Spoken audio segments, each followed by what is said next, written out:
Ito yung inasimbol kong hagdan ng mga kapugi. Papunta dun sa taas. Itong bagong construction ko ng bahay. Natapos ko na mag-welding noon ang video ko ay nag-welding tayo. So, ito yung itsura niya. Hindi na ako naglagay ng bakal dito. Kasi tiwala naman ako sa tibay ng simento na to. Yan. Naglagay na lang ako ng dowel dyan. Dowel dito. Tapos angle bar.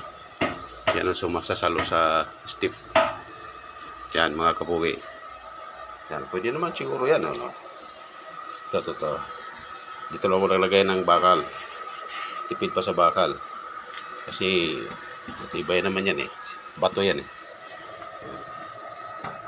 Ito yung papuntang second floor. Ayan.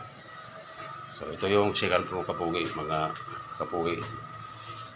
Ito yung ginagawa ko ng mga nakaraang video ko na nagpapile ako ng mga hollow blocks. Ito na ngayon ang itsura.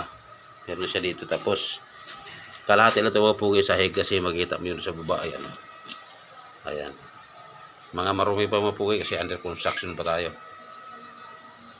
Ayan. Pag dinungaw mo, kita mo yung mga tao sa baba. Ayan. Tapos dito sa taas. Ayan, kalahati lang dito. Yung sahig yan. Kalahati. Tapos ito na. Ito yung hagdanan. Ayan, bumaba ka dito mga kapugi. Ayan.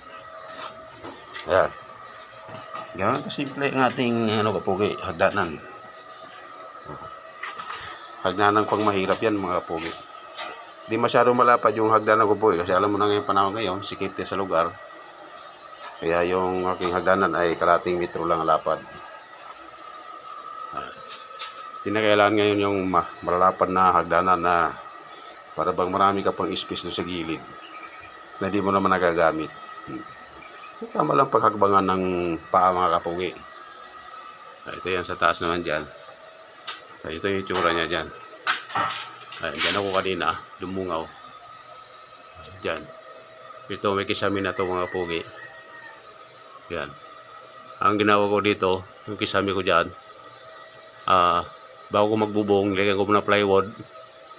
Tapos, insulation. Tapos, zero. Yan, yung ginawa ko dyan mga kapugi, mga kisame ko. So, tipid sa gastos, hindi na ako kailangan magbili materialis para sa kisame. Kasama na siya dyan sa bubong. Yan.